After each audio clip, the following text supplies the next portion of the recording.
Dans ce chapitre, nous présentons un projet qui démontre une aptitude à préserver et mettre en avant des valeurs patrimoniales universelles grâce à des manières de faire reproductibles et grâce à une coordination efficace entre les différents intervenants pour sauver et revitaliser un patrimoine unique.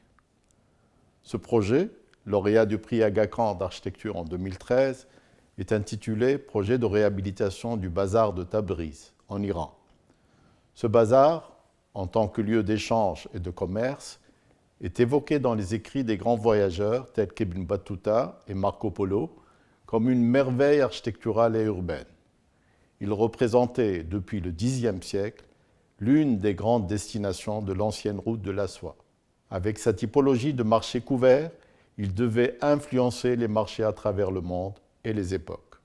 Notons que ce dispositif de galerie marchande linéaire n'apparaît en Europe qu'à partir du XIXe siècle, avec des couvertures souvent exécutées en structure métallique. La structure actuelle du bazar de Tabriz, remontant à 2 siècles et demi, est considérée aujourd'hui comme l'une de ces anciennes structures commerciales les mieux préservées au monde. Il est de loin le plus vaste complexe en briques dans la région.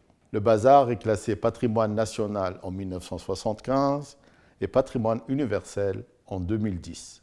Tabriz, la ville la plus vaste et la plus importante au nord-est de l'Iran, était à son apogée quand la route de la soie était prospère. Le souverain Ghazan Khan l'a choisie pour capitale et développa la cité.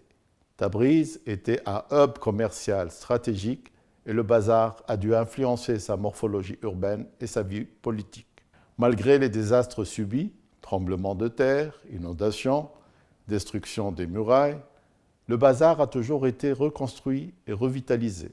Après un tremblement de terre dévastateur au XVIIe siècle, qui causa sa destruction presque totale, il a été reconstruit sur une durée de 20 ans dans la même configuration que celle d'aujourd'hui. Le complexe s'étend sur 27 hectares avec plus de 5,5 km, alignant 550 enceintes marchandes.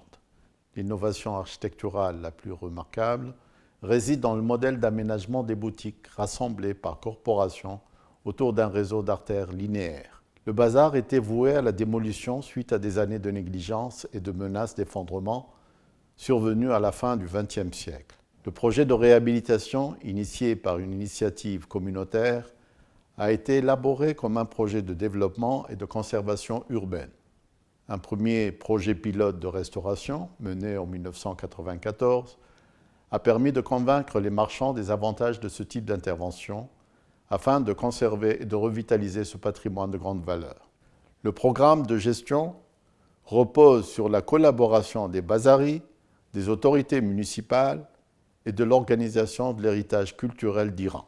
Initialement, le gouvernement finançait 85% du coût de la restauration, tandis que la contribution des bazaris était limitée à 15%.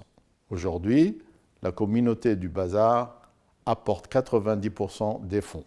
Depuis l'an 2000, de nombreux complexes au sein du bazar ont été réhabilités avec la participation des propriétaires et des usagers. Les infrastructures ont été améliorées et des équipements publics ont été aménagés.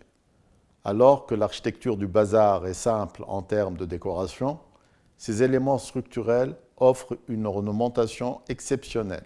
Les coupoles obéissent à une géométrie impeccable dont les formes sont mises en valeur grâce à la lumière.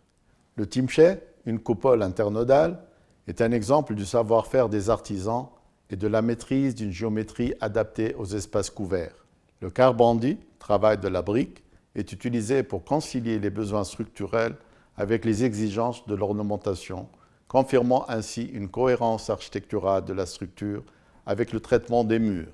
Les briques disposées en assises de manière ingénieuse et diversifiée, en épines de poisson, en rayons ou en polygones, s'offrent au regard sans enduit, révélant toute la maîtrise technique de mise en œuvre des artisans et maîtres maçons. Elles confèrent ainsi au bazar un caractère architectural unifié. Les matériaux utilisés dans la construction du bazar reflètent les ressources locales de la région. La construction inclut les briques pour les murs, les poteaux, les arcs et les coupoles. L'adobe est utilisé comme mortier pour les briques. Le plâtre et le carreau de céramique sont utilisés sur les façades extérieures.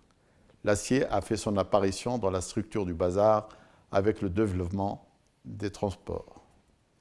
Le minutieux travail de restauration de la brique, combinant à la fois structure et ornement, s'est révélé être un défi de taille pour les experts.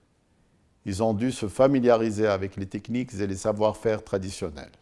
Les murs maçonnés en briques du bazar offrent une excellente protection thermique, aussi bien en hiver où il fait froid à Tabriz, avec des chutes de neige et une température pouvant atteindre les moins 20 degrés Celsius, qu'en été où il fait chaud et le thermomètre peut grimper à 42 degrés.